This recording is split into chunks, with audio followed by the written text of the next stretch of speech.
Hello, everyone, and welcome to The Vertical Space, a podcast at the intersection of technology and flight. We are your hosts, Jim Barry, Peter Shannon, and Luka and here we look at the most important forces shaping the market of advanced air mobility with a particular focus on why and how they matter to those building a business in this very exciting and growing industry.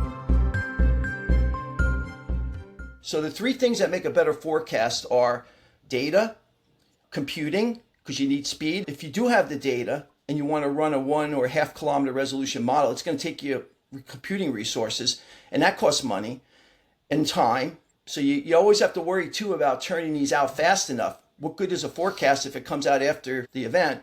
And the third one is the science. There's a reason why we can't forecast tornadoes perfectly, and there's still a lot of science. There's still a lot of things to learn. Even in icing, we have a lot of mysteries. So it's those three, but data is the key to improvement.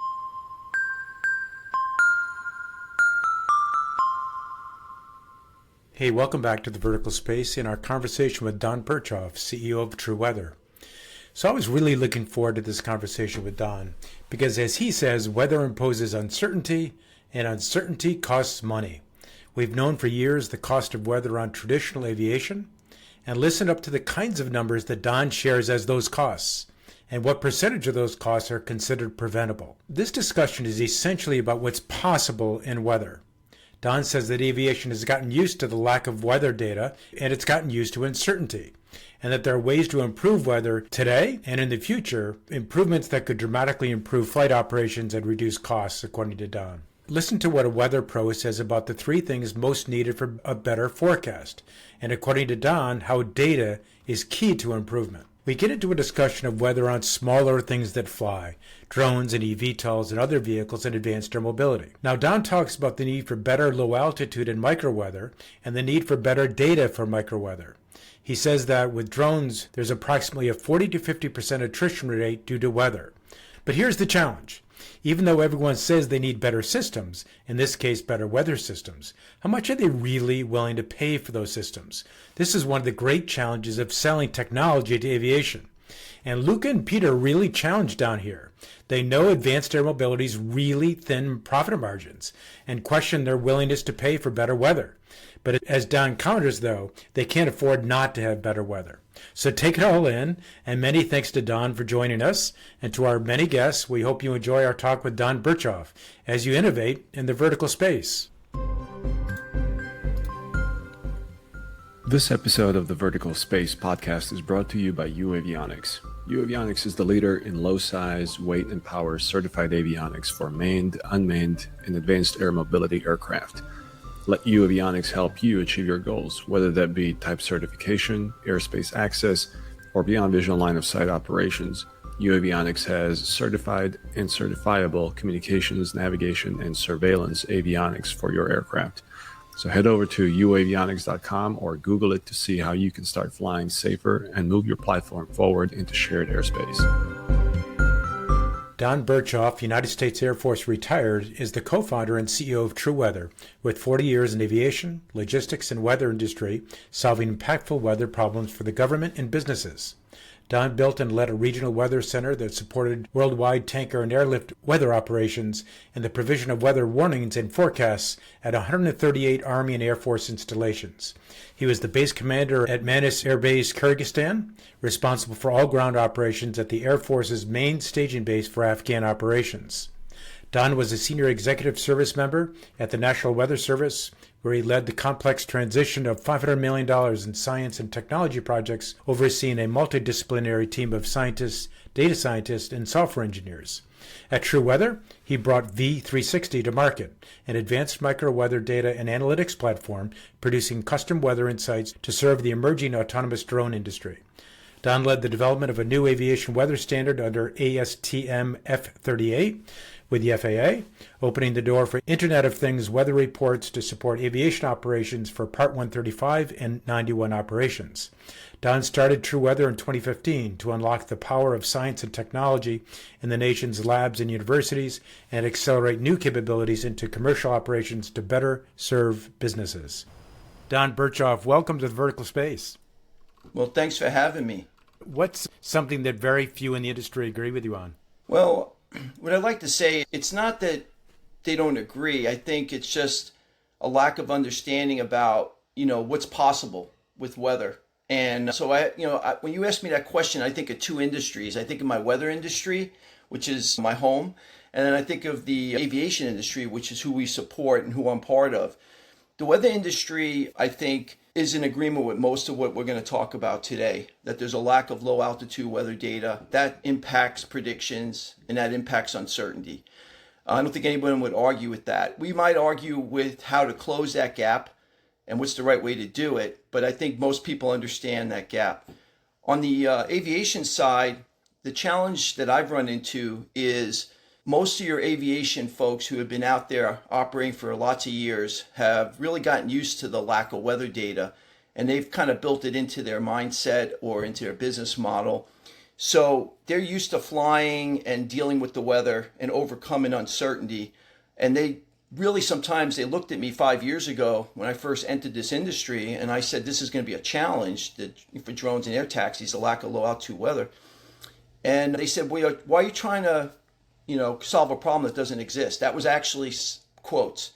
And, it actually did exist, but they were used to it and they didn't understand what was possible. What I'm starting to see now is as folks are flying more in the industry, they're realizing, we're starting to see and understand the economics around weather data more than the safety component. You can always get around weather by not flying. And we generally had about a 30% of the time when manned aviation or crewed aviation didn't fly due to weather. They could have flown, but they didn't think of it that way. And so that's really where the mystery is going to get unlocked here. We're going to show them that you can make more money with better weather data. We're going to show them you can reduce your risk. We can reduce your uncertainty. We can increase your passenger comfort. And you don't have to live with what you had because technology is changing. Don, why is there the difference between those who know weather and the aviation community's interface with weather? Why is there a difference?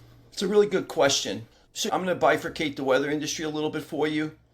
You have those that are scientists, folks that are actually in the business of producing forecasts, and they really do understand the things we're talking about. You need more data to make a better forecast. That sounds like common sense, right?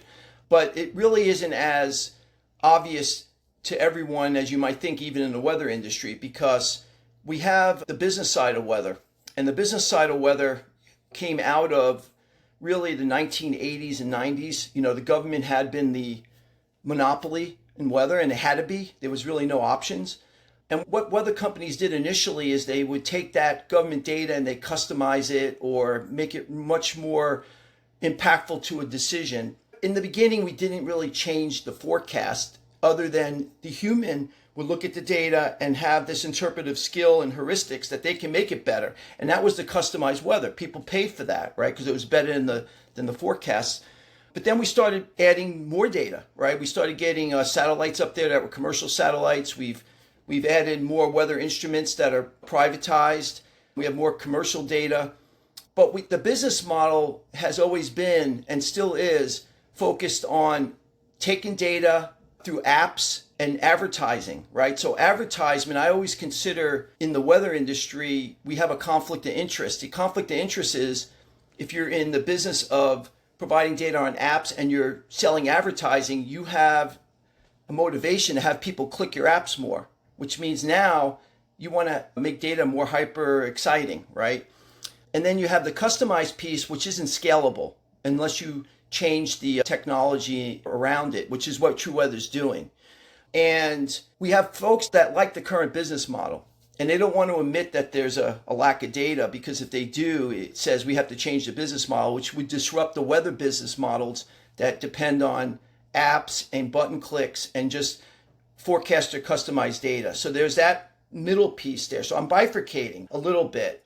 Now, aviation, I think the challenge is weather's very complex. And, when I was in the Air Force, I was on Air Force bases with F-16 pilots trapped at Kunsan. They didn't want to hear about my excuses about weather. They just want to know, why weren't you right?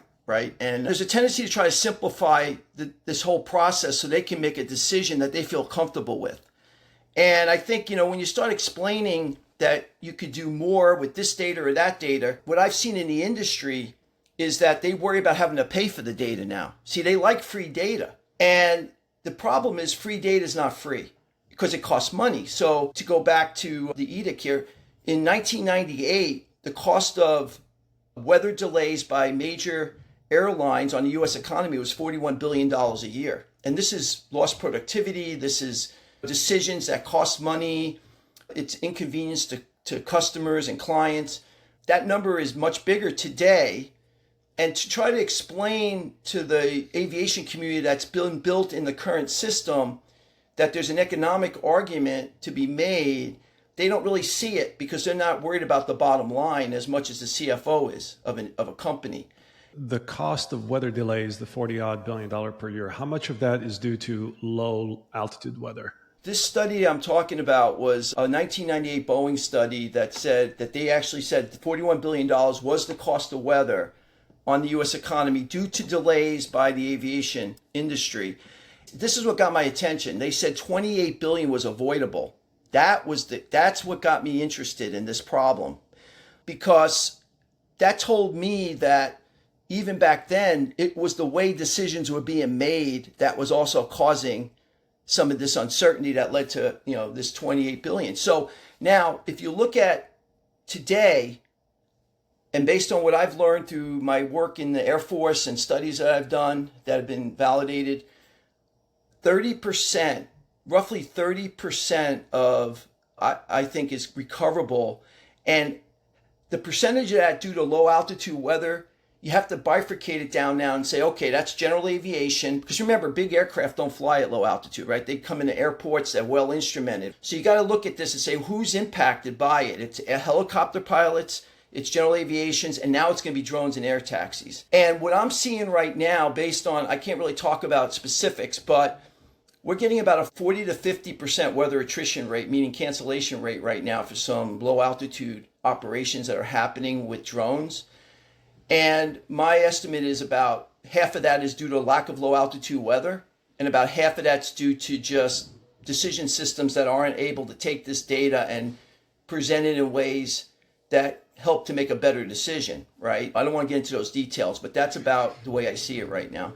Yeah, I'd love to uncover a little bit more of this, because it's intriguing, your comment about how there is perhaps still pushback from the aviation side that solving for this low altitude weather is not really worth the effort, right? Yet the impact is monetizable in some of the studies that you quote. And so is that because really where the money is, the weather is not as big of a factor on the low level, but the majority of the impact then becomes on GA, and yet this is an area right now where the cost of not flying is not as high? Because if you're a GA pilot, you look out the window and you decide that you won't fly because of weather, and it's not like there is an economic impact as a result of it, for the most part, right? So can we maybe dissect this business problem a little bit more with some examples and some additional feedback and commentary that you're hearing? Sure. So let's take the helicopters, for example, right? If you talk to Rex Alexander, who is a significant advocate within the helicopter community, who also was also trying to work on the podcast. Oh, good. So yeah, so Rex and I, we have these conversations all the time. He's worked very hard to increase the ability of the emergency helicopter HEMS, right? Helicopter Emergency Management Services, to improve their readiness and their ability to respond, and do that in a way to try to improve weather information through a system that has been developed by, I think, NCAR and the National Weather Service have developed a system by which they try to better pull together the data we do have and try to better inform whether a helicopter should take a mission or not. Because remember, if there's an accident on a highway and you have to decide whether you're going to send an airlift out there or you're going to bring an ambulance out there, what you want to make sure is that if you're going to send that helicopter, it could get to where it has to go. And many times they will not take a mission because, remember, most flying for helicopters does not occur at an airport. The airport's the only place that we measure weather right now. You don't get weather measurements between airports. People don't understand, like cloud height and visibility measurements only happen at airports. That means 97% of the country you have no measurements. There's no measurements. Satellite can't do it. There's nothing. Same with winds. Winds only get measured at airports when aircraft land or with 2 balloon launches a day. We have a vast desert of data below 5,000 feet. The satellites get down to about 5,000 and then they attenuate. There's some that get through, but it's not really relevant. This microweather problem is the problem. We have always known it is a problem. There was a study done from the ground up in 2008 by the National Academies that said we needed 400 profilers around the country to measure what we call the boundary layer up to 5,000 feet on a regular basis, right? To get this sense data so we can improve our modeling. So the helicopters may have to go to a hospital somewhere in the middle of an urban canyon that doesn't have even, they only have is a windsock. There's no digital information. And if there's fog or stratus, they have to fly VFR. You just don't know if you can do it because we don't have data. So they'll drop that mission. They'll say we can't take it and it could risk a life. And so they send an ambulance out. So that's an example of just one use case, but that magnifies itself across the board, right? Into both public safety, emergency response, and business, because we haven't talked about the business side yet of not flying that helicopter to the helicopter company or the hospital. That's just an example. What other industry is more dependent on good weather than aviation? That's a really good question. I would say it depends on how you define good weather, right? If you're if you're a farmer, you want rain, that's good weather, right? If you're a renewable energy farm, you want winds, that's good weather, right? But it may not be good for your picnic. So I always say it's the use case that drives that question. Now you're talking about a really nice day where that's probably tourism because people want to go to the beach. How about the ability to predict weather accurately, whether it be good or bad? What industry is more dependent on that or is more affected by it? You just said there's a $40 billion study on cost and delays and cancellations. That's a significant cost to the industry. What other industry is more affected? Well, I'm going to blow your mind now. In 2017, the cost of weather on the U.S. economy was $634 billion a year. And that covers agriculture, renewable energy, construction, logistics, transportation. These are all industries that are affected by weather. And they all need micro weather, by the way.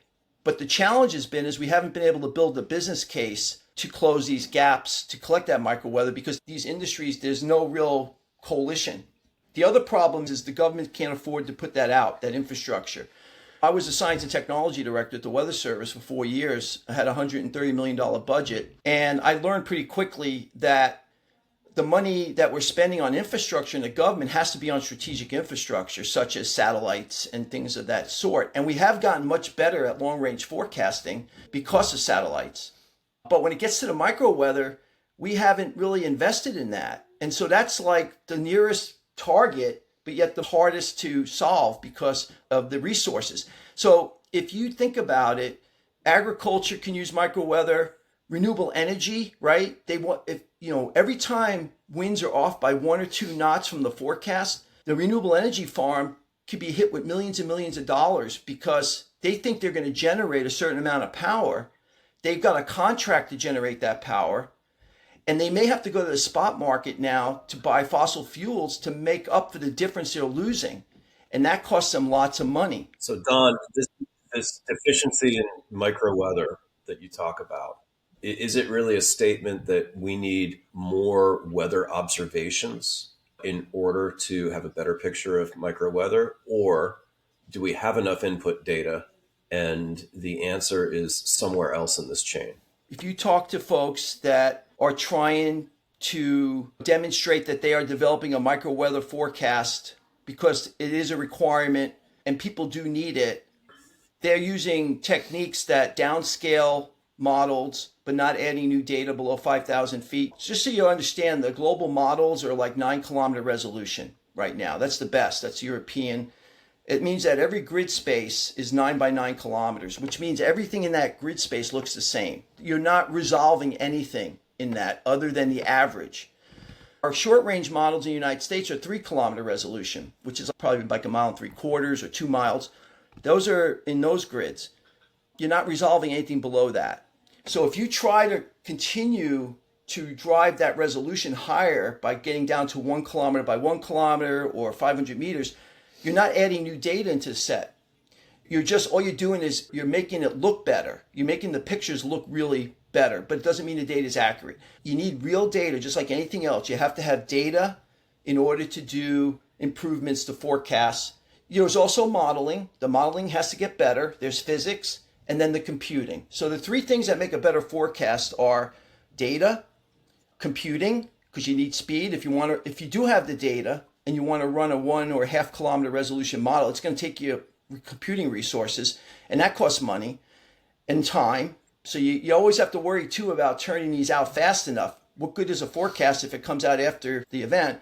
And the third one is the science. I mean, there's a reason why we can't forecast tornadoes perfectly, and there's still a lot of science. There's still a lot of things to learn. Even in icing, we have a lot of mysteries. So it's those three, but data is the key to improvement. You can't do machine learning without data. What I'm seeing in the industry is people are doing machine learning, but they're using analysis data. So the way we do historical weather in the weather community, we don't have data everywhere. So you have to build a grid. You have to take the data you have, and then you build a grid, and you match that up against your physical models, and then you estimate what you think is happening in between those, and then you get a grid of historical data. But guess what? That's not real data. And people are using that kind of historical grid today, which is 15 kilometer or more resolution, to run machine learning. And after they run the machine learning, they can't even validate it's right because there's no data. So, that's the dirty secret in weather. Now, there are machine learning techniques that make sense that you can do, like if you have weather radar, that you at least have real data, right? You're getting data. Although keep in mind, weather radar is not necessarily always what it seems, because you can have areas that the radar beam goes above the precip and it may be precipitating. You're not going to see it on the radar, right? So this is all the problems with weather instrumentation. There's no perfect solution with instruments. You have to build a village of sensors: satellite, radar, LiDAR, remote sensing, that kind of thing. So 2 questions. One, is there a well-executed accuracy assessment in the weather industry to track these various forecasts against what actually happened, so that we have an objective understanding of, okay, you have these large grids, we don't have differentiation inside, people are doing interpolation, they're training models off of those interpolations rather than off of actual observed data. But who's measuring how accurate that actually is? And do we even have agreement on that within the sector, within the industry, whatever you want to call it? So the global models are being actively validated by the Met services. So ECMWF, National Weather Service, they are validating their models. The usefulness of that depends on what you're trying to measure. So if you're trying to understand how accurate your winds are at 20,000 feet, you're going to use a combination of satellite observation and balloon launches and maybe aircraft observations. And you're going to map that out and potentially put it in a grid again. And you may not have a perfect, real historical data set, but you have what's the best you can have. That would be on the average how you would validate a model, using an analysis of the best data you can have and fitting it to a grid. Now, if you're talking about an airport and you're just interested in validating your forecast at an airport for ceiling height, that's the best example of a really good validation, right? You can say, okay, I have measurements of ceiling. They come in every hour or more often. I could take a grid point out of my model and I could say, what's the ceiling forecast? What's the visibility forecast, the temperature at that location? And that's your best set of data to do validation. So the problem is in between. So you have a point and then you have an area. When you start looking at area, then it becomes more difficult to put a lot of confidence in all your validation. And so what TruWeather's doing, so, just to give you an example, the low altitude has no validation except at a ground level at the airport. And that to me doesn't matter because drones don't fly at airports. And eVTOLs and air taxis mostly won't be flying at airports.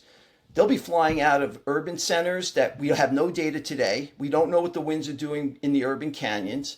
We have no validation of that. All we could do is run models of what we think is happening, And they're not very good because there are a lot of estimates going into them. So what we're doing is saying, look, we can't solve world hunger, but when I saw the drone and air taxi industry coming up in 2017, I said, this is the best business model we've ever had for microweather. Now you might say, well, what about agriculture? What about renew? Yeah, they're all important. But when I say business model, I meant the ubiquitous nature, the amount of traffic that's going to be flying in certain areas, and the ability to amortize that cost of better services across a much larger array of companies and use cases. And so my thesis has been and still is that we fill these low altitude weather gaps with ground-based infrastructure and with drones that can collect weather data. And we use the satellites and we use the radar, and we bring that together around corridors that are going to be your highest use corridors. Let's focus on that. We get real data now. When we run our models, we can validate that data, and we can then do real machine learning. That's the thesis. You've painted a picture of the weather gaps that I was not aware of. I did not realize it was all generally around the airports. But I want to go back before we get to the microweather, talk about the use case, talk about the gap that you're filling. I just want to pull it right back just a little bit to commercial aviation. You mentioned the $40 billion in delays, diversions, and cancellations due to weather, you're saying. And you're saying a large portion of that is preventable. So let's eat into that a little bit. You were part of the next gen weather ConOps. What could we do today to put a dent? If you're saying a large percent of that is preventable, what could we do today to be able to help address those preventable weather delays? How could better weather, better predictions, more accurate predictions help? And how do we do it? Yeah, well, it's a very good question. I was involved in the JPDO back in 2005 for Next Gen. I helped write the weather ConOps. I had we worked with a couple of folks. We had a vision that, we would have to run more modeling, collect more data, improve the micro weather. Because keep in mind, even at an airport, you're going to have micro weather challenges, right? If you've ever been to San Francisco, you know about the fog that sometimes really messes up Air New Zealand coming in. And the challenge is that you've got to improve the micro weather for the current aviation to help with that understanding of how airport delays are going to impact the system. Now, when Boeing said, because it wasn't me, 28 billion was recoverable, obviously that's a perfect system, right? We built this next gen weather. We couldn't get DOT and NOAA to agree who was going to pay for it. That's how simple this problem was, right?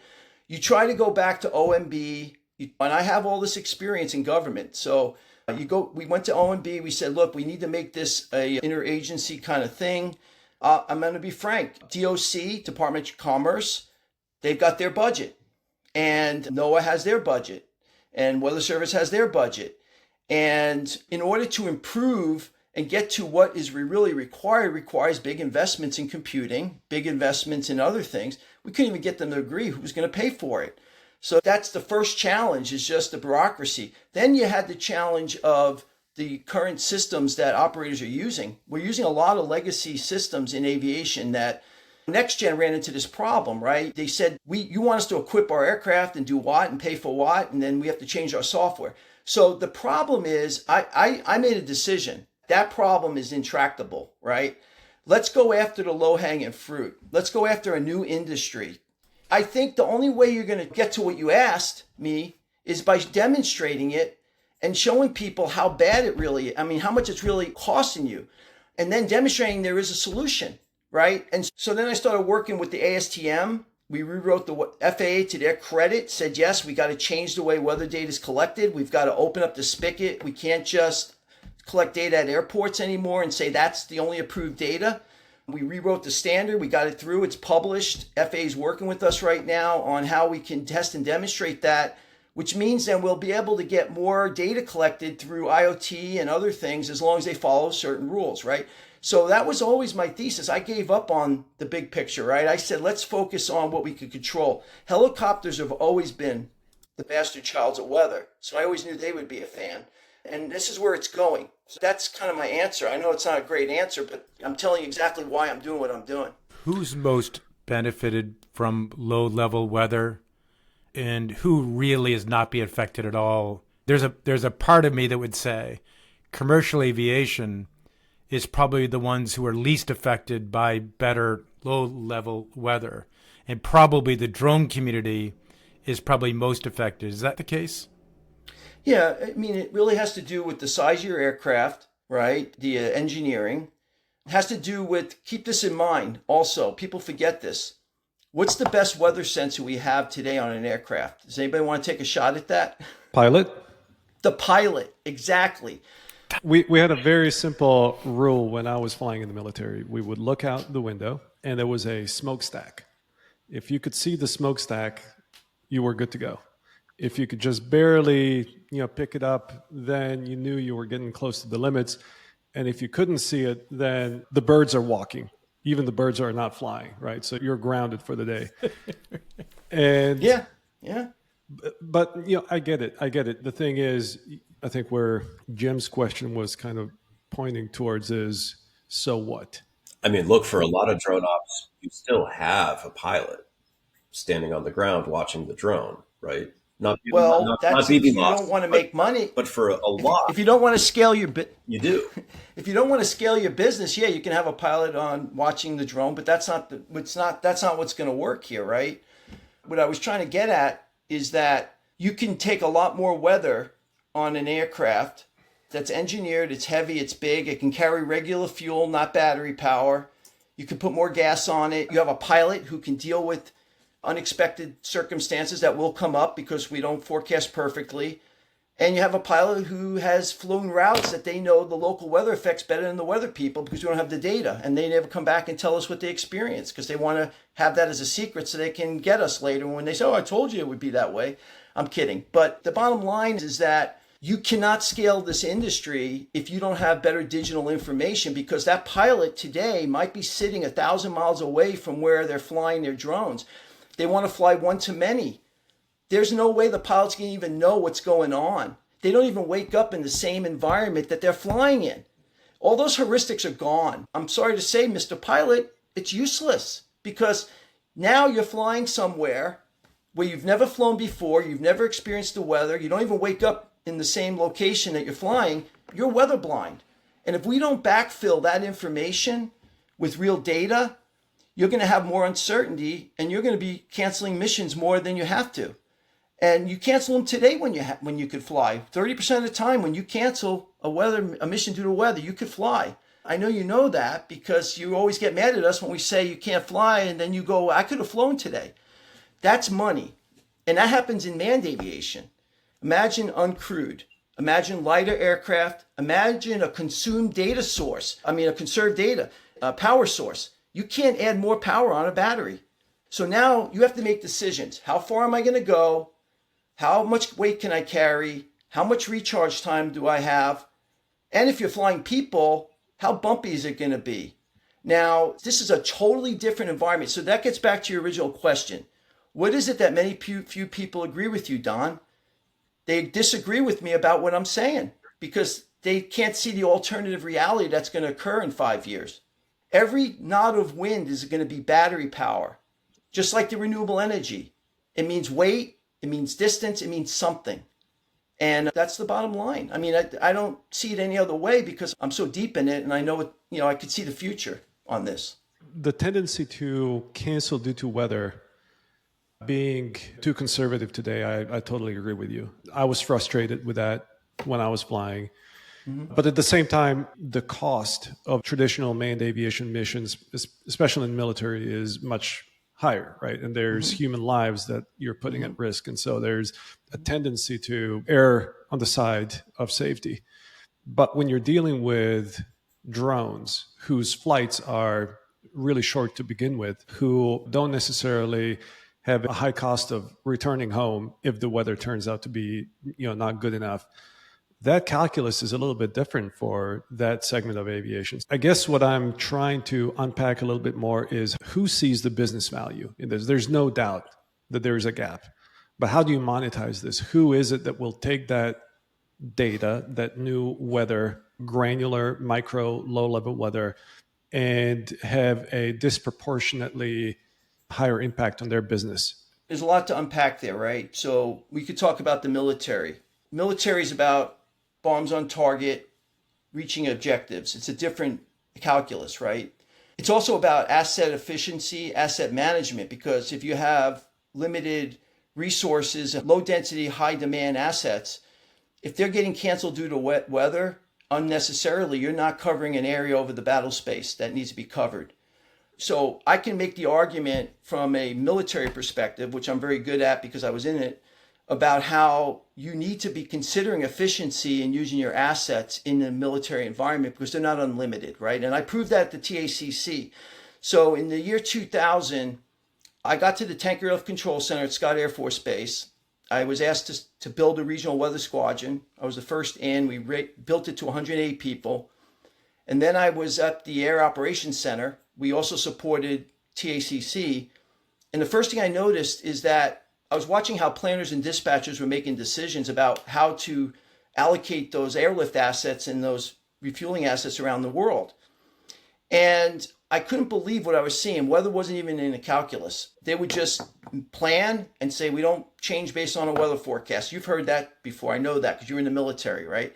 So I watched this for a while and I said to my boss, the 2-star, General Woolley, I said, there's low-hanging fruit here. You know, we're not perfect at forecasting, but I can tell you we are certain about certain forecasts. And if we're certain enough about those, why don't we take that into consideration when we're playing these missions? It doesn't mean we change everything. Let's just take a very focused risk management approach to this, where if we're really confident, you change that mission profile, you're going to save resources. So he was game and we did that. And in 1 year, we cut the delays. They were averaging 5,000 delays a year from weather out of 100,000 missions. So 5%. In 1 year, we cut it to 1,800. So AMC says, what does that mean for us? And I said, well, let's take it to your financial analysts. How many more aircraft do you need to make that up? And what we found was that we saved them $200 million with that. So that's what's falling on the floor today. So we got that study. I'll share it with you. It was validated and we were nominated for the Chief of Staff Team Excellence Award. And AMC made us validate everything because they didn't want to be embarrassed, right? So fast forward, that's what I'm using right now for this whole industry. But that was a military example. Now let me give you a commercial example. So I was up at eVTOL Insights 2 years ago, and I had been asked to make a presentation. I was going to be one of the later in the day presentations. And there was an OEM, one that everybody knows and is well familiar with, that got up in the morning and said, I just happened to be in New York City where I grew up, so you're really in my backyard. I understood weather there. And they said, we're going to fly, air taxis, and we're going to fly 8 missions a day with one eVTOL. I said, okay. And he said, we're going to generate $14 million a year. And I sat there and said, no, you're not. You haven't included the 30% weather tax. And it was at that moment that I trademarked the term weather tax because it hit me. People have to understand who are the people that care most about money in a company, the CFO, right? If I use the term tax, that's going to get their attention. So I got up in the end of the day and I said, look, you got a 30% weather tax in New York City. And people look at me like, what are you talking about? And I said, that's the price Mother Nature imposes upon your business, both real or perceived, because part of that tax is the time that you ground yourself when you could fly based on uncertainty. And I said, so you're really going to generate 9.8 million per aircraft. That's what's going to happen. Why 30%? And of course, why 30%? Oh, well, I took my lessons from the TACC and I took other data that we've collected to show that about, on the average, depending on the city, it all changes. I also said all the weather tax is all local, like politics, right? It changes based on the regime and the weather. But generally speaking, when I look at all the studies that have been out about AAM, they just look at actual real weather impacts. They say, oh, the weather will be 15 or 20%, 50% of the time you won't be able to fly, right? But I know that you have to add that uncertainty piece in. So I take that as an average. I feel pretty good about it, right? 30% of the time you're going to be impacted if you don't build a better system. So I said to him, look, I said, 30% of that's recoverable. I'm pretty confident of that, probably more. But let's just give you a low-hanging fruit. 30% is recoverable. So I said, first of all, you're really going to only generate 9.8, which they didn't like. And I said, but I could get you back 30% of that. And I said, for each aircraft, if I have the right systems in place in an urban area, I could get you back 30%. Think about what that is. That's like 1.2 million a year, right? Then I looked at him, I said, how much will you pay for that? I said, don't you tell me that. I'm going to talk to your CFO. I said, if I could show you that, how much would you pay? I maintain they'll pay at least 5-to-1, 4-to-1 return on investment. We could generate 200,000 to 300,000 per aircraft for weather alone. We're working right now with NASA. We're implementing urban weather sensing testbed at Hampton. We're bringing it out to Dallas. It's going to be around Alliance Airport. And we're going to do more of the economic studies behind this. But my argument is that you will pay me for that if I could show you that I can get you more flight time. And by the way, more reliability for your customer. And if we have the better data, we can keep you out of rough air. We don't have to get people sick who are not going to come back on these small vehicles if they're getting sick. All these things. So it's really hard to believe, right? I mean, that this is possible, but that's kind of where my whole career has taken me to this point. It's all been a lifetime of work to get here and then to see the possibilities, and now we're acting upon it, and hopefully, we'll be successful. For me, it's not that difficult to understand the value prop as you're describing. To me, what I'm curious to learn more about is how do you convince those customers that this actually is achievable and is real? Right? Because it kind of goes back to how do you convince people in one weather app being more accurate than another? There's no easy way to validate it. You need to run large scale experiments and testing and retroactive analysis. What does the second and third and the fourth conversation and the conversation with the CFO organization look like? Can you give us a sense of their skepticism? You're having to convince them how this discussion evolves. No, I mean, that's the big problem, right? So that's why I didn't go into conventional aviation, because that would be an impossible thing to prove. When I saw the new industry, I said, this is all new software. It's all open data systems. We have ability now to actually make a new market around weather that is working in concert with the industry in understanding how they're using data in all areas of the industry, not just weather. How the FAA is moving to a performance risk-based standard for weather, or for everything in aviation. So this is really being embedded and baked in right now into the industry as we go along. NASA's given us several SBIRs, and we're going to be going out to Alliance Airport around Hillwood, and we're going to be putting in 3 scanning wing LiDARs. We're going to put in the infrastructure that we think is required to get the data we need to run the high resolution modeling, and to then be able to run those models every 15 minutes with winds that are unimaginably accurate compared to what you have today. And we have an economist, and we're going to work with the operators, and that's the next step in the process. I realize you have to prove it. The thing I'm saying is I have no doubt that once we collect that data, if somebody wants to deny it, then it's not going to be rational. It's going to be because of their own personal culture, what they've been raised in, and how insistent they are that the way we used to do it is the right way to do it. I think we'll be able to show that. I just have to sit down with the number counters and show them the results. We have to have a clean slate. We got to throw away the past. We got to look at the future. And then we got to realize the software that's being built in this new system is very easy to work with. So what I did with ASTM is I said all weather data has to be translated into JSON, GeoJSON, not weather geekism. I mean, one of the problem with weather data is it comes in so many shapes and sizes that people can't even get to it or use it properly. So I'm taking a holistic approach and saying, this industry is the test for what I'm saying. And NASA's been behind us and the FAA's behind us. I'm not going to tell you yet that it's assured, but what I will tell you is that I know you can't do better without better data. There's no data in the urban canyons. You can't run CFD modeling without real data to know what's really happening. So in the air taxi use case, like you go back to the New York scenario and you postulate that with these micro weather forecasts, predictions into the future, what the weather will be at that very granular locale, that these operators will be able to fly more often. But how does that fit into their ability? Or carry more weight. Okay. But how does that fit into their improving their profitability on their bottom line? Because how many hours or days ahead are they typically selling a ticket for that scheduled flight wherever the passenger is going? And are you going to be forecasting so far ahead of time that they can cancel the flight before the ticket is sold, or are they selling a ticket and then canceling a flight before departure? How does that time window work? And the contrast in commercial aviation is really quite different because, well, number one, commercial aviation is so weather resilient that they only cancel when the weather gets to a real extreme. People are buying those tickets days, weeks, even months ahead of time.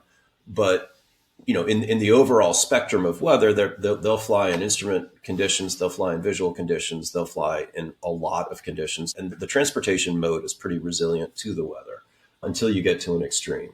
But in these air taxis, from what I've gathered so far, is a lot of these are going to be VFR operations. And so they themselves are just inherently more sensitive to weather conditions.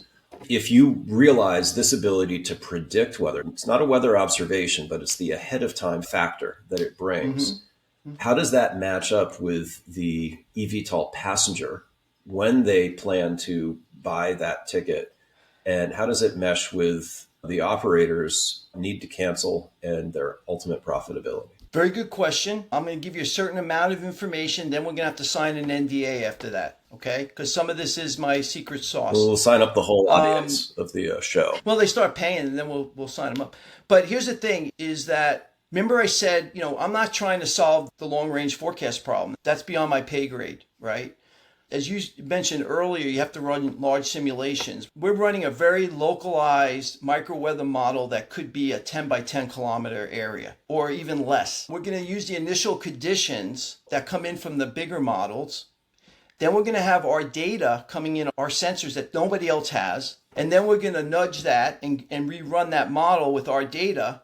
And then we're going to run a short-range forecast, probably out to 6 hours. Now, you might say to me, well, Don, is 6 hours enough? Well, the answer is we're not trying to solve the whole problem. We're trying to go after the most impactful part of the problem. People are going to buy tickets when they buy them. The question is, and I always tell this people in the military, because remember, I went to National War College. I have a degree in National Military Strategy, and I always brought weather in as part of the campaign, right? I believe weather is a weapon, weather anticipate and exploit, using it against the enemy. And I also ran Air Force Base, so I understand the logistics. I ran the main staging base in Afghanistan. And so I practice a lot of what I'm talking about today, and I tested it in real life. But what I'm saying is that last 6 hours is the key, right? Because now you still have options at 6 hours out, or even 3 hours out. The key is not committing somebody to come to a vertiport where they cannot take ground transportation to get to the airport. That's the key, period. And that's what we're focusing on. And we're also building an intermodal system. We just won a DOT SMART grant with Fort Worth, City of Fort Worth. We're going to bring ground weather into this as well as air. And we're going to start looking at how, if you can't get to the vertiport, or if the vertiport cancels 2 hours ahead of time, can we get you in an Uber Black? What those road conditions going to look like? All this predictability, we are just a chaotic transportation service today, right? This is about just bringing more discipline and better data into these decisions. Don, help me out. So one way to answer Peter's question, I believe, again, you got me at today, most of your sensors are at the airports. So what you're saying is, I would assume with drone operations, drone delivery operations, eVTOL, those things that fly low altitude, it's going to be really important to have good weather. Peter's asking, so what? Peter's saying, well, what difference will it really make? So it's possible, even though they planned in advance. Very good point, Peter, on the commercial side. People already bought their tickets and they're already at the airport. Now, it is true, they may not cancel because of weather, because they can fly in almost anything, but there'll be massive unnecessary delays because there isn't good weather prediction. And so I think that's a very big part of the $28 to $30 billion. If I only knew really what was going to happen. So in your case, it's possible what you're saying is, because of the big chunks of grid today that weather is done on, if I know much more accurately where the real weather would be, because of your sensors, for example, they're less apt to cancel flights that they otherwise would have canceled because there is no weather in that spot. That's right. And I'm guessing that's where your $3 or $4 million a year per operation would come from. Is that right? Is that kind of the so what, the way I'm reading it? You got it. Yeah, the so what is today you might have, I've seen this already, I've worked with some companies where they would have to cancel going back to Peter's point, I was driving away from the long range and into the short range. So what was happening is they were doing testing of some of these concepts, and they would have to cancel their mission 2 or 3 hours in advance because they didn't want to bring the people out to the vertiport only to be stuck there. Or in the opposite state, you're at the airport and they're expecting an air taxi, and now you're not going to have it, so they're going to have to find another means of transportation. That's not as bad as the other one, right? Where you can't get to the vertiport and now you've waited, you're only an hour and a half before takeoff because you thought you were going to fly there, and now you can't get to the airport now because traffic in those areas won't allow it. So they were making this no-go decision about 2.5 hours before. Well, a lot of times they could have flown. And this is something they told me. So that's where the 30% comes in, right? So now we bring them out 30% of the time more than we did, and they're going to fly. And they're going to make money. And they're not going to be sitting there with the empty aircraft sitting on the vertiport, not flying, and all the cost that goes with that. Does that help a little bit? I'm glad you helped me tease that out. Yeah, it does. Help me out a little bit with drone delivery services. Our sense is that eVTOLs are still several years away at scale, potentially more than that, some would say. But drone service delivery is happening today, and it's going to happen at scale a whole lot faster, arguably, than eVTOL operations. How does microweather help? Now you got me talking only microweather, so you've trained me.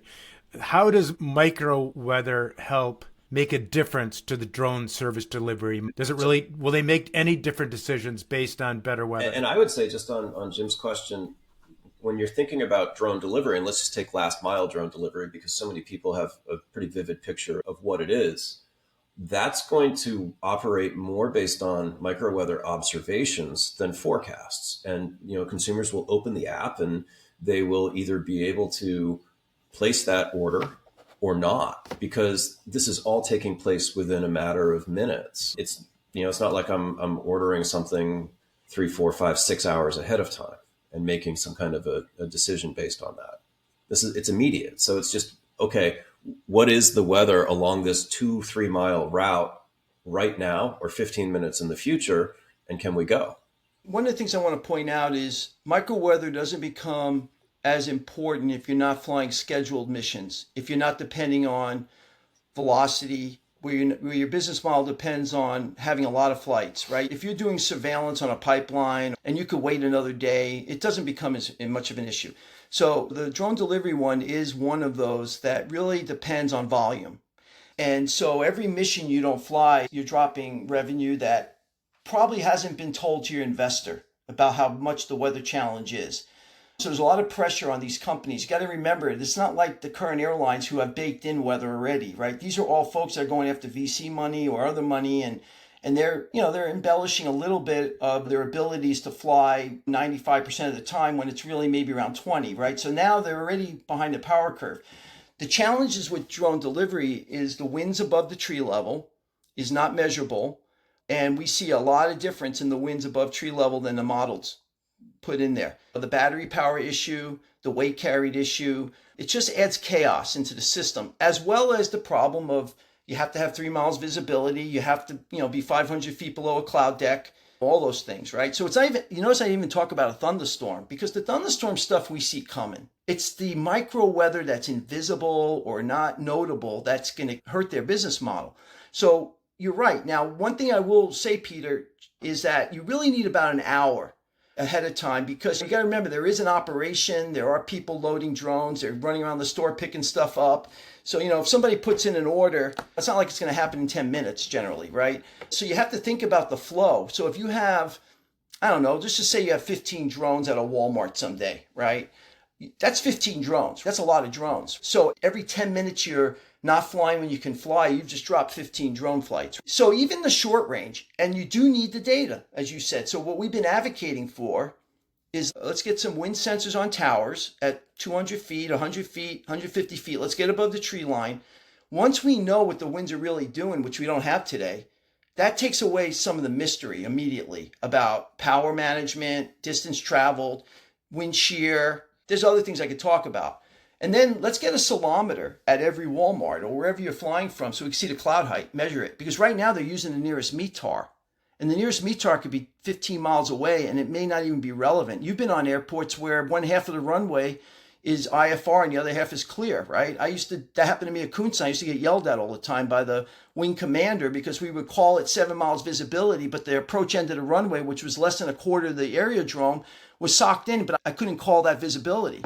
He threatened to put me on a boat at the end of the runway to take my weather observation. So my point is that all that comes together. So you're right, the data is important. Having that extra information is important. And then you still need a short range forecast for your flow to manage your logistics, right? To make sure you're not taking orders that you know you're not going to be able to meet. Don, you mentioned earlier that about 40% of drone flights are canceled due to weather. Can you talk more about that and maybe be a little bit more specific? Who do you refer to when you mention this? And if you talk to drone delivery organizations that are really starting to have some meaningful and interesting scale, companies like Wing, like Mana, do they have this problem? Do they complete your sentences when you talk about the issues of winds aloft and how they're not able to predict those and how this impacts their customer service ultimately? Do you have an agreement on the impact that this is having on their operation, and how do they think about this? Do you work with them? Do you provide services to them? Very good question. So what I will tell you is we are a DroneUp's company. I'm proud of the fact that they hired us over another company after they realized that what we're producing is meaningful to them. They've acknowledged the challenges of microweather. Keep in mind that when I say 40%, it doesn't mean the weather was bad 40% of the time. It means that you just don't know. So that statistic really depends on what your weather challenges are, right? Some people might think, in Phoenix, you probably don't have a 40% attrit. Well, I don't know, the winds, right? The winds above the ground, they can't handle 30 knots of wind necessarily above the ground, right? So your weather attrit is not seemingly the same as what you would think about for regular aviation, right? That number seems high if you're not really on the ground and understanding what's happening. What we tell them, is that we'll get you some of that back. And it means that you have to buy into the whole system. You got to buy into the system of better sensors above tree level, some ceilometers, the way that we aggregate data and present it through custom outputs for a locale, and your decisions. You've got to make very systematic approaches to how decisions are made. You can't leave it up to a local pilot to make that decision because they don't have the big picture.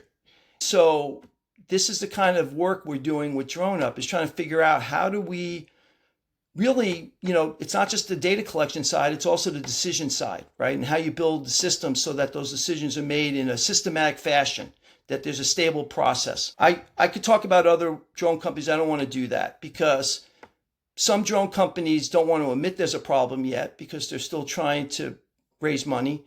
Others are doing certain things that they feel they can handle it themselves, which may be possible. I just know, I've been in the business long enough to know that you can't, if you're going to be a successful low altitude drone company or eVTOL company, you can't just look at weather as a data supplier. You have to have partnerships. There's even a meteorologist piece to this. There'll be times when you're going to have an area that has lots of drones that you want to fly, and there's a system coming in, and the models are going to say, that system you'll be getting rain, a 30%. One of the things I'm finding is, what does a 40% chance of rain mean? Do you cancel? How do you make a decision with that, right? So what we say is, you talk to our meteorologist, we'll get you an extra hour of flight time potentially, because we say, that 40% is happening north. It's not going to move down into your area for another hour. There's no automated weather today that could be the heuristical part of that, like you used to get when you talk to a forecaster. There's still going to be a requirement to have meteorologists in a loop until we're perfect at forecasting. Assuming a drone delivery operation is happening from a hub and covers, let's say, a 4-mile radius, how much does it cost a drone operator to instrument this particular area with the necessary sensors, and then also get the meteorological service from you? What is that burden on an annual basis or on a per flight basis? And how does that fit into the overall economics of those delivery operators? Yeah, so I don't want to give you all those details because that's my IP, but what I will tell you is this. Our goal is to get them 4 times return on investment. When we talk about sensors, when we talk about integration, when we talk about APIs, and when we talk about getting those APIs properly integrated into their decision support systems that they're doing. And when we talk about even having a forecaster in the loop every now and then, you don't have them every day. You only have them on the edge cases. You call them up. The goal is a 4-to-1 return on investment. So I'll give you an example. If they're losing 40% of their missions today, we want to get it down to 30%. And if that revenue, we don't want you to pay more than 25% of what that savings is. And that doesn't even get into the cost avoidance piece. I'm just talking about revenue right now. We're not even talking about people that are standing around, and I've seen this, doing nothing because they're waiting for the rain to end, right? It seems like the customers who could benefit the most from this, if I'm interpreting your arguments correctly, are the high frequency, low altitude operators, drone delivery operations, for instance, right, in the near term. Yeah. Those are also customers who are very pressured by cost, and they are looking at every single cent and asking themselves the question, can I afford to spend this cent because my unit economics are really challenging to maintain and achieve. We see this often with all kinds of supplemental data providers that, yes, have a lot of value, but drone operators might only have the capacity to pay cents per flight for some of this data. So in that context, how do they prioritize the value of weather data and their willingness to give up margin for it, as opposed to best effort? If I need to cancel a flight, I'll cancel a flight. I'll send it a minute later or a couple minutes later because it's really at a small scale. Well, first of all those other methods cost money. So if you've canceled a mission because you didn't have good data and you then had to drive that or find an Uber Eats guy to take it, you've just spent money. We're looking at this the wrong way. You're looking at weather as a cost of doing business. Weather is an enabler to make money. That's the problem I run into all the time. I'm not criticizing. I'm saying that what we're up against is a culture of how people think about weather. Everyone thinks about the cost, but nobody recognizes weather's costing them. There's no such thing as free weather data. It's costing you. So what I would tell you is this, and again, some of this has to be proven, but there's an old saying, I don't know this to be a fact, but I know it to be true, right? Weather may cost you overall today 60 cents a drone flight when you amortize all the impacts of weather on your ecosystem. If you amortize that cost, it might cost you 60 cents a drone flight. All right. If you start paying me 15 cents a drone flight, I'm using this as an example, and I save you 60 cents, I don't understand where the problem is. Why are we prioritizing? You're going to have to lay somebody off instead, or you're going to have to cut costs somewhere else. And this is what I say all the time in weather. It's amazing how much value there is here that people haven't realized yet. And they're actually cutting costs in areas that they don't have to if they just have a smarter weather system. Yeah. These drone companies that we've talked to, they have weather minimums where they are flying with about a 50% safety margin on wind conditions, rain, etc. So they have a pretty wide safety margin for their go, no go. But obviously they want better dispatchability. They want to fly more often.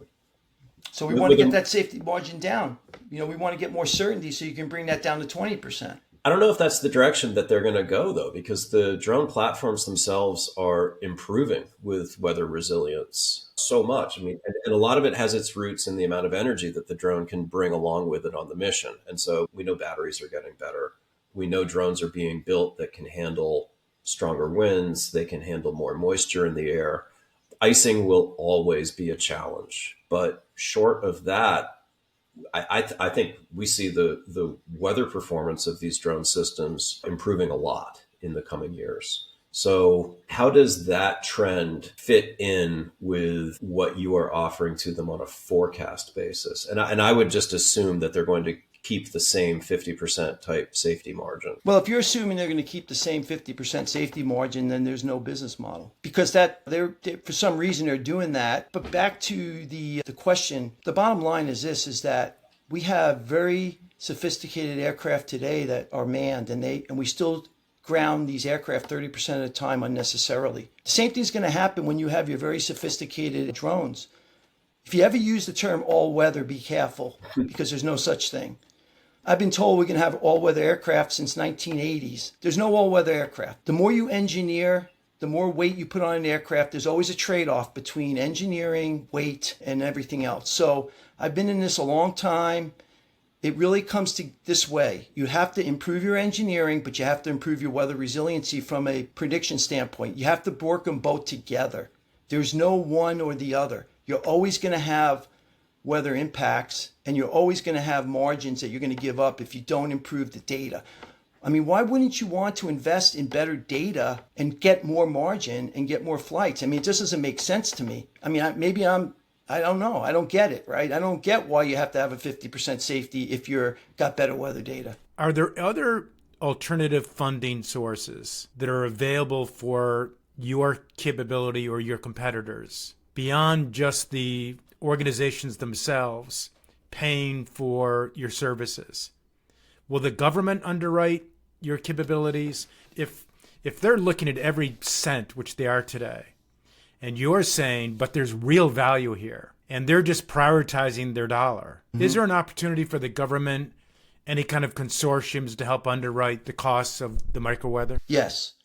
To answer your question, I don't expect the operators to pay the full cost of this. There's two things I want to mention. Number one is once we get these low altitude weather networks out, they're going to be able to serve other verticals that today are underserved. So if you think about the urban canyons, there's a lot of air pollution. There's a lot of concern about how air pollution moves around, transport through urban canyons.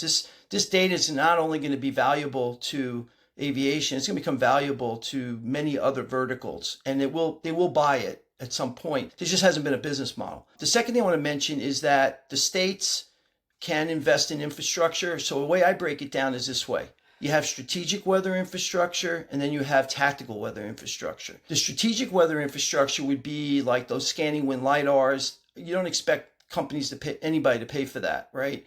Either that's going to be private investment, helping to fund that would then, buy into that based on the business model, or we look at public-private partnerships like toll roads, right? So we could see that the states, there's like 5 business models where the states can actually buy some infrastructure, but then just contract out the maintenance, the data processing, and then, you work out the business model with the state. Maybe they get a discount for all public safety to use the data, right? And then you charge commercial some fee.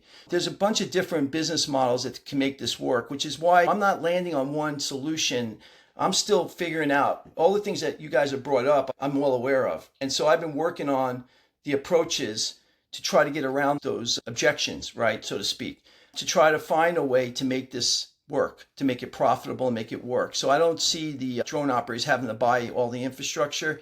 I see them buying a service. And that's really where we want to get to. Now, they may still want to buy some of their own equipment for takeoff and landing location that only they have, right, like a salometer. But if we can get everybody to share their data, you got real data now coming in where you can improve cloud ceiling forecasts over an area to get a much better understanding. Today, they don't know what they're going to fly in if they can't see it. There's no data. You don't know if it's IFR around that ridge. You don't know. So that means they have to stay grounded until they know, and things like that. Don, can you share some thoughts, observations, what it's like being an entrepreneur and building a weather business? Thoughts for aspiring founders in this industry? Well, you guys got an idea of what it's like because you've been asking me very good, challenging questions. And by the way, I do appreciate it because what we're really trying to do is very hard on a number of levels, right? You got the policy, which I worked on with the FAA and the ASTM to try to, make it more favorable to bringing in third-party weather providers into the aviation industry. You've got the science and technology, which is all cutting edge. Everything we're doing is on the edge of technology and science. It hasn't been that this stuff hasn't existed before. It's been in the universities and labs a long time, but no one's ever pulled it together into a production system and make it into a business case that could work. And then you've got the culture in aviation, like the questions you guys are asking. These are all good questions. They're all real problems. They're all real objections that I have to overcome.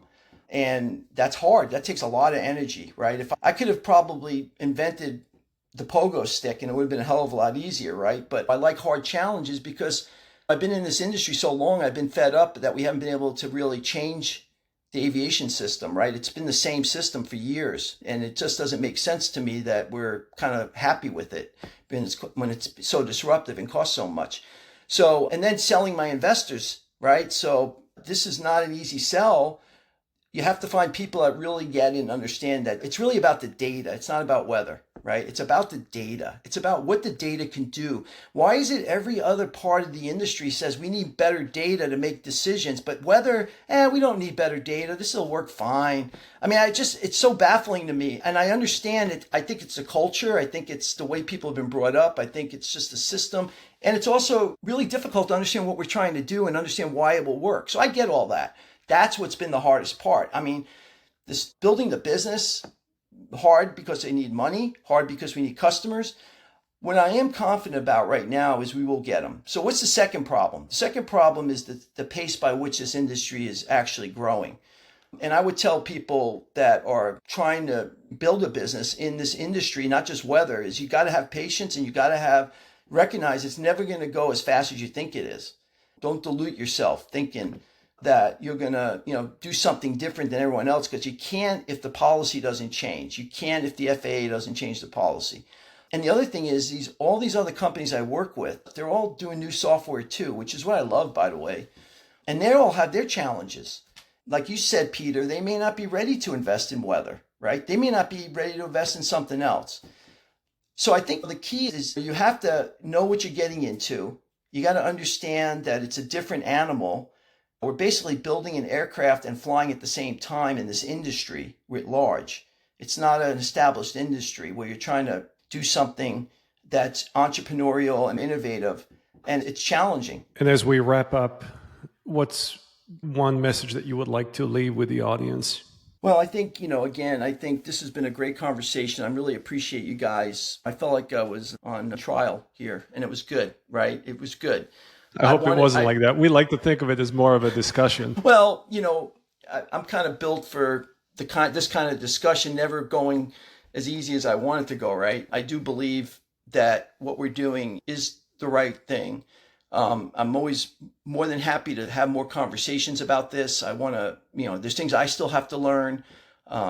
There's people that probably can help me figure out how to crack the nut, right? So I don't want you to think that I have all the answers. What I'm just going to say, though, is weather imposes uncertainty, and uncertainty in anything costs money.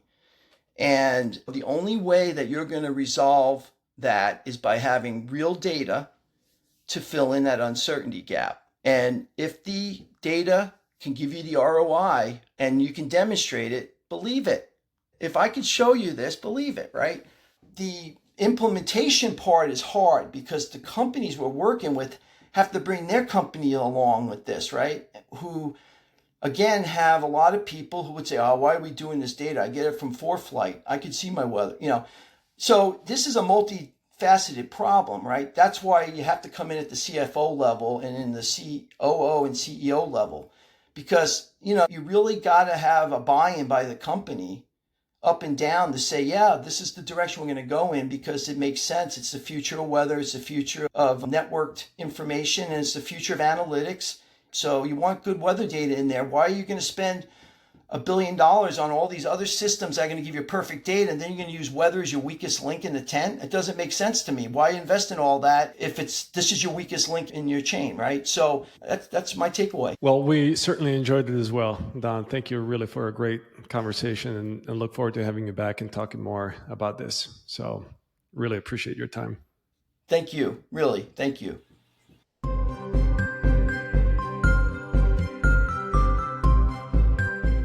All right, that's a wrap for today. Thank you for listening to the Vertical Space Podcast. Reach out if there are topics that you would like us to discuss, and goodbye until the next episode.